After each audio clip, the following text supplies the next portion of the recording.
Assalamu alaikum wa rahmatullahi wa barakatuh. Barkanmu da sake kasancewa cikin wannan shiri wanda a yau za mu rufe da Ummu Haram binti Milhan, ‘yar uwar Ummu Sulaim, antin shahararren sahabin nan Anas ibn Malik, wanda rayuwarta ya cika ɗaya daga cikin abubuwan da ke tabbatar da annabcin Annabi sallallahu alaihi wasallam da ya magana akan sojojin musulmi na ruwa. Ummu Haram ta kasance daga cikin ansar na Madina daga kabilan Banu Najjar. Tana daga cikin wanda suka fara karɓan musulunci kuma daga cikin wanda suka yi alkawarin akaba ga Annabi sallallahu alaihi wasallam. Mijinta shine Ubada bin Sabit, ɗaya daga cikin dattawan ansar kuma ɗaya daga cikin manyan ƙusoshin rundunar musulmi ta ruwa. Ummu Haram ta shahara da takwa, karamci da kuma matukan son Annabi, wanda a wasu lokutan Annabi yakan ziyarce su ya kuma yi musu addu'a. Abin da ya fi shahara a labarinta shine wata rana da Annabi ya ziyarci gidanta inda har ya yi barci, da ya tashi ya yi murmushi ya ce, an nuna min a mafarki cewa wasu daga cikin al'ummata suna tafiya a saman ruwa kamar sarakuna akan karagar mulki. Ummu Haram ta yi sauri ta tambayi Annabi, shin ina cikinsu? Sai Annabi ya ce, kina cikinsu.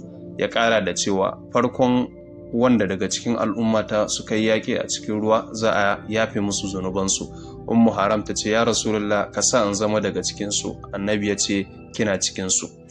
Wannan maganar Annabi ta tabbata bayan shekaru a lokacin Sayyidina Usman, wanda a lokacin Muawiya ya kafa rundunar musulmi na ruwa ta farko. Shekara 28 bayan hijira, wani yanki suka fita suka nufi ƙasar Cyprus inda suka yaƙi rundunar Rumawa.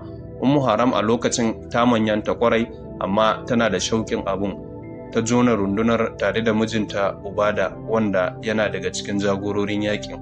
Ta tafi daga cikin jiragen ruwan domin cika burinta na zama wanda suka fara jihadi a ruwa.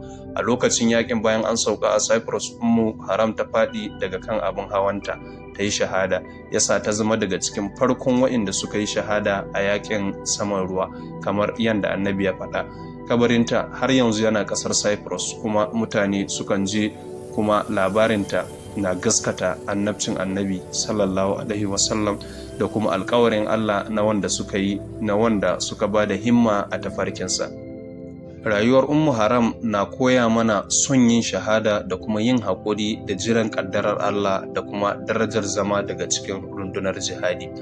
A yayin da muka iso rana ta ƙarshe a wannan wata na Ramadan, ranar kammalawa, mutuna da Ummu Haram, wanda zuciyanta ke son jihadi da kuma jiran da ta yi cikin imani har ta samu shahada.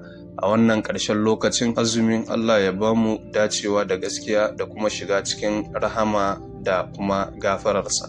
Allah ya wa Ummu Haram rahama, ya sa mu cikin waɗanda aka gafartawa a wannan wata, ya ba mu ladan azumi. Jazakumullahu khairan da kasancewa tare da mu a cikin wannan shirin. Allah ya haɗa mu a cikin lada, ya karbi azumin mu da ibadun mu gaba ɗaya, ya kuma ba mu ƙarfin imani kwatankwacin na wa'annan sahabbai. Jazakumullahu khairan. Wassalamu alaikum wa rahmatullahi wa barakatuh.